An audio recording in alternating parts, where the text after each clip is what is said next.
Thank you to Neil for the invitation to the launch of this FTI Consulting report, looking at the economic benefits of population-based screening for genetic haemochromatosis in Northern Ireland. And can I say, whoever prepared these notes has put the word haemochromatosis in an absolutely unnecessary number of times. So place your bets when I fall on my backside here. Can I also thank the front row, my party colleague, my good friend Steve Aiken, MLA, for inviting me along today to say a few words. So the first thing to say is thank you. I'm very aware of the amount of work that's been taking place here in Northern Ireland over the last few years, and specifically the work of Haemochromatosis UK, raising awareness about the condition and to inform the report today. What I've been learning is that it's a genetic disorder, and it's seen most commonly in people of Celtic origin. And despite being one of the most common genetic disorders here, it's also considered to be a rare disease. So rare diseases, while individually rare, they're actually collectively pretty common. 110,000 people are estimated to be living with a rare condition here in Northern Ireland. 110,000 out of a population of just under 2 million.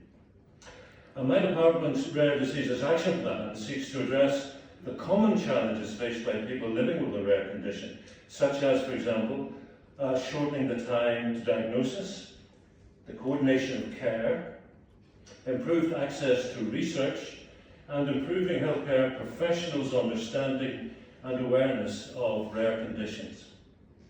So I understand good progress has been made in terms of the Northern Ireland Rare Diseases Action Plan, and I want to thank Haemochromatosis UK for continuing to engage and to spread awareness and understanding of the challenges which are faced by individuals who are living with the condition.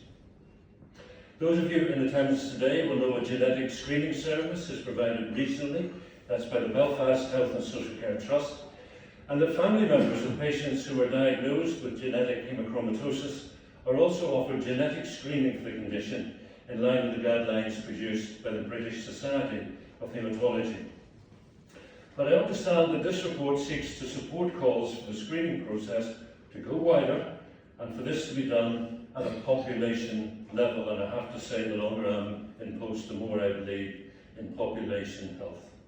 So it's good to see the economic report recognises screening is not just a test, and that to introduce the screening programme at a population level, you also need to consider the additional pathways of diagnostics and of treatment.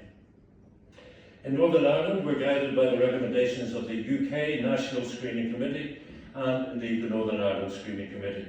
The UK National Screening Committee is an independent body and it advises the 4 health ministers on all matters relating to screening. Currently, the UK National Screening Committee do not recommend screening for haemochromatosis, but the committee does recognise there are important gaps in the evidence base and therefore seeks additional evidence through its annual call for evidence. I understand Haemochromatosis UK has engaged with the UK National Screening Committee in the past, and I would certainly encourage that engagement to continue. So I've asked my officials to submit this report to the UK National Screening Committee for their further consideration. So I know you've got a number of speakers today looking at the main findings of your economic report, and again I want to thank Neil and Haemochromatosis UK for inviting me to this event today. I'm afraid I will not be stopping much longer.